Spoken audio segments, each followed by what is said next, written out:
Morning. ফেব্রুয়ারির শেষ দিন আজ। অন্যান্য দিনের মতোই আজকের সকালটাও ছিল বেশ ঝকঝকে, তরতাজা, প্রতিশ্রুতি জড়ানো। চটপট তৈরি হয়ে ব্রেকফাস্ট সেরে চলে বসেছি গাড়িতে। সারা দিনের ঠাসা প্রোগ্রাম। গাড়ি ছুটল সংযুক্ত আরব আমিরাতের রাজধানী আবু ধাবির উদ্দেশ্যে। পারস্য উপসাগরের উপকূলে একটি দ্বীপে অবস্থিত এই শহর খনিজ তেল, গ্যাস ইত্যাদি প্রাকৃতিক সম্পদে সমৃদ্ধ। সাজানো শহরের ঝকঝকে রাস্তা বরাবর ছুটছে গাড়ি। নজরে আসছে বালুকারাশির আলিঙ্গনে আবদ্ধ প্রাচীন দুবাইয়ের ফেলে আসা অতীত, কাঁটা গাছের সারি, কোথাও রং বেরঙের পুষ্প প্রদর্শনী, কোথাও আবার সবুজের সমারোহ। অপূর্ব।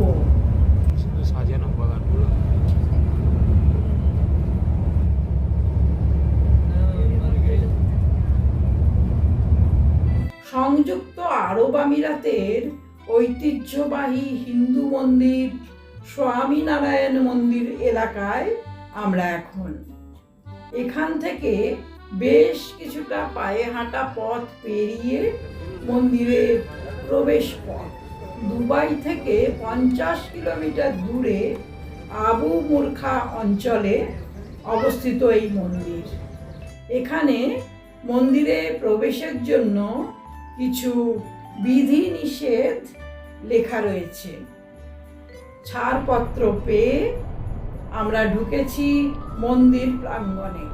প্রায় 27 একর জায়গা নিয়ে এই মন্দির। সাজানো বাগানের পাশ দিয়ে এগিয়ে চলেছি। এখানে ব্যাগ, জুতো ইত্যাদি রাখার সুবন্দোবস্ত রয়েছে। সুবিস্তৃত চাতাল পেরিয়ে কয়েক ধাপ সিঁড়ি। চোখের সম্মুখে অপরূপ দর্শন প্রভু স্বামীনারায়ণ মন্দির। রাজস্থানের গোলাপি পাথর এবং বেলে পাথরের তৈরি হাতে খোদাই এই স্থাপত্য বিশ্বজুড়ে প্রশংসিত। মন্দির গাত্রের চমৎকার শিল্পকলা, অসাধারণ সূক্ষ্ম কারুকাজ শিল্পীদের দক্ষতার পরিচয় বহন করছে। অযোধ্যার রাম মন্দিরের আদলে তৈরি এই মন্দির। এই মন্দিরটিকে BAPS বা বাপস মন্দির বলা হয়। 2024 সালের 14 ফেব্রুয়ারি ভারতের প্রধানমন্ত্রী নরেন্দ্র মোদী এই মন্দির উদ্বোধন করেন। সিঁড়ির পাশেই কৃত্রিম ঝর্ণাটি বেশ দৃষ্টিনন্দন। শীততাপ নিয়ন্ত্রিত নাট মন্দিরে প্রবেশ করেছি। অভ্যন্তরীণ শিল্পকলা নজর কাড়ার মতো।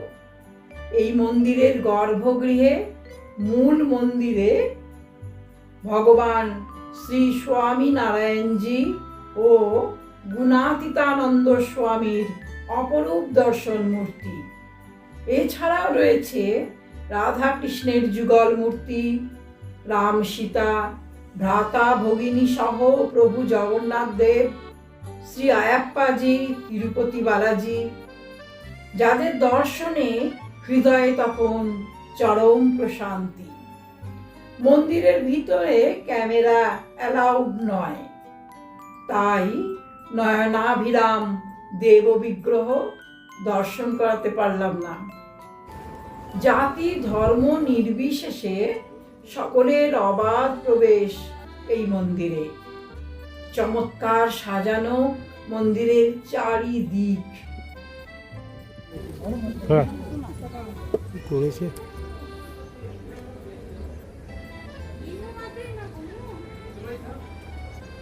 বিশাল এরিয়া।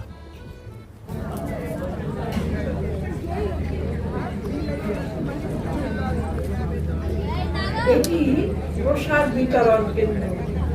প্রসাদ গ্রহণ করে ফিরছি গাড়ির দিকে। মধ্যাহ্ন সূর্য তখন প্রচন্ড স্পর্ধায় মধ্য গগনে গাড়ি ছুটল পরবর্তী ডেস্টিনেশনের পথে। আমাদের চোখ জানলার বাইরে। डेवलपमेंट देख रहे हैं, इंफ्रास्ट्रक्चर देख रहे हैं, ये सारा आर्टिफिशियल है। ओके, वो देखो जा रहा है roller coaster. Stop will be the Ferrari word. Abu ধাবির ইয়াস দ্বীপে আমরা এখন এসেছি ফেরারি ওয়ার্ল্ডে। এটি একটি থিম পার্ক, ফেরারি গাড়ির কোম্পানি।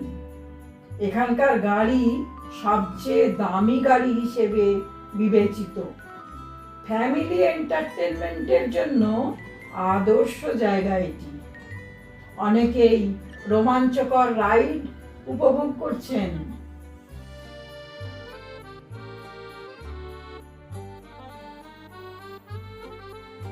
বিভিন্ন মডেলের গাড়ি সাজানো রয়েছে। এই যে লেটেস্ট মডেলের গাড়ি, এটি কার রেসে পুরস্কার পেয়েছে। এখন ফেরারি স্টোরসে এসেছি রেসিং কার। 1957-এ লাল রঙের এই গাড়িটি রেসিংয়ে নেমেছিল। গাড়িটি এখনো নতুন মনে হচ্ছে।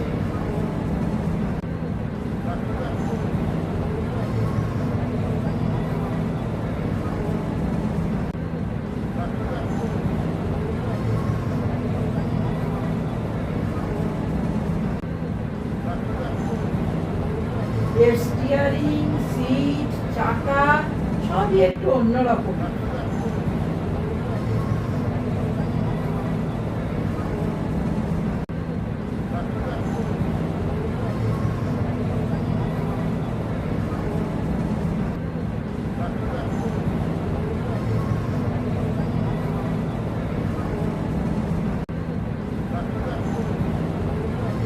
জায়গাটি বেশ সুন্দর।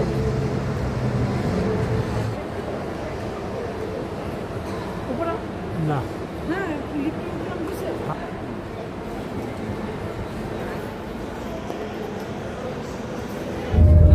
আবার পথে। আমার তো পথ চলাতেই আনন্দ। সমুদ্রের গা ঘেঁষে এগিয়ে চলেছি আমরা। জানলার বাইরে অদ্ভুত সুন্দর একটা জগৎ। সমুদ্র আর নীল আকাশ যেন মিলে মিশে একাকার। দু একটা ক্রুজ দেখা যাচ্ছে জলরাশির বুকে। तो अभी हम लोग यहाँ से अभी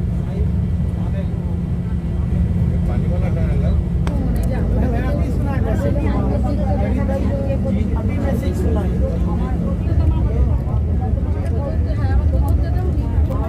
গাছ গাছালিতে সমুদ্র সৈকত পার্কের আদলে সাজানো। এ যেন প্রকৃতির ক্যানভাসে কোনো নিপুণ চিত্রকরের রং তুলির টান। আহা, সারাটা জীবন যদি কাটিয়ে দিতে পারতাম চেয়ে চেয়ে শুধু চেয়ে, কিন্তু তা হওয়ার নয়।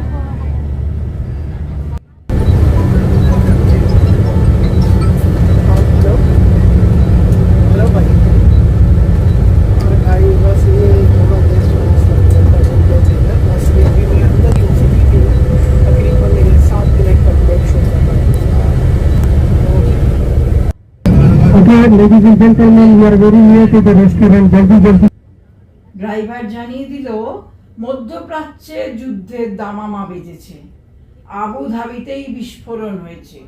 সুতরাং আজকের বাকি সব প্রোগ্রাম ক্যান্সেল। অজানা আশঙ্কায় তখন আমরা সবাই ভীত। আমাদের ট্যুর অপারেটরের বক্তব্য, পরিস্থিতি বিপজ্জনক। লাঞ্চ সেরে যত তাড়াতাড়ি দুবাইয়ের হোটেলে ফেরা যায় ততই মঙ্গল। চটপট লাঞ্চ সেরে পাড়ি দিলাম আমাদের বর্তমান ঠিকানার উদ্দেশ্যে।